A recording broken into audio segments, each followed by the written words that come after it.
Hello guys, আসসালামু আলাইকুম রহমতুল্লাহি ওবারাকাতুহু। আজকে শুক্রবার ফ্রাইডে আমরা যাচ্ছি জুম্মার নামাজ পড়ার জন্য। আলহামদুলিল্লাহ, আল্লাহ পাক রব্বুল আলামিন আমাদেরকে সেই তৌফিক দিয়েছেন যে আমরা নামাজ পড়া যেতে পারতেছি। শুকরিয়া মহান আল্লাহ তাআলার দরবারে। আমরা তিনজন মিলে আজকে শুক্রবার নামাজ পড়ার জন্য যাচ্ছি। সেই মুহূর্তে মনে হচ্ছে যে একটু আপনাদের সাথে আমাদের কিছু বিষয়টা শেয়ার করে নিই।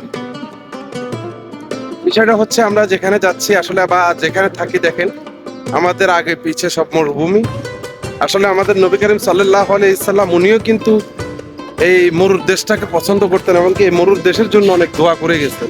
আলহামদুলিল্লাহ, এই পবিত্র শুক্রবার মহান রাব্বুল আলামিনের দরবারে শুকরিয়া জ্ঞাপন আদায় করি যে আমরা যে এই শুক্রবারটা আমরা পেয়েছি। আগামী শুক্রবার পাবো কিনা সেটা আমরা জানি না, তবে এই শুক্রবারটা হচ্ছে প্রতিটা গরিবের জন্য হজের দিন এবং কি হজের সময়। কারণ গরিবে স্বাদ থাকলেও কিন্তু সাধ্যটা থাকে না।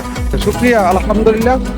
সবাই ভালো থাকবেন, সুস্থ থাকবেন, আমাদের জন্য বেশি বেশি করে দোয়া করবেন। আল্লাহ পাক যেন আমাদেরকে প্রবাসে ভালো রাখে এবং সুস্থ রাখে। ফি আমানতু বিল্লাহ। আসসালামু আলাইকুম ওয়া রাহমাতুল্লাহ।